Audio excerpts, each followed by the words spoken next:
જોતી થઈ જાય કે નહીં? અમુક દીકરો હોય કે માં મને ફલાણી છોકરી ગમે, મારે એની જોડે જ કરવું છે. અમુક દીકરી એવી પ્રાર્થના કરે કે માં મને મારો કોઈ છે પ્રેમિકા, એ મારે એની જોડે લગ્ન કરવા છે. કઈક હોય છે, હું જોઉં છું અને સત્ય જ છે ને. તો મને ખબર હોય કે દીકરી તું અત્યારે પ્રેમમાં અત્યારે તું બધી માતા હોય ભગવાને પ્રાર્થના કરે, પણ એ તારા યોગ્ય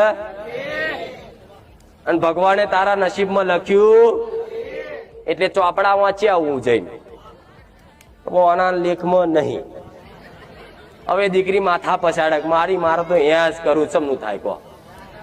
કોઈ દીકરો માથું પછાડી લોહી કાઢે, માં મારે તો અહીંયા જ કરવાનું, ગમે તેને મનાઈ લે, તું પ્રાર્થના કરું છું એના બાપાને મલાઈ લે, માને મલાઈ લે, આવા બધા બહુ આવે પ્રાર્થના વાળા, હું જોઉં છું. પણ તમે તમારા નસીબમાં જ નહીં, તમારા માટે યોગ્ય જ નહીં. હું કેમનું હાલું મને કહો હેડો?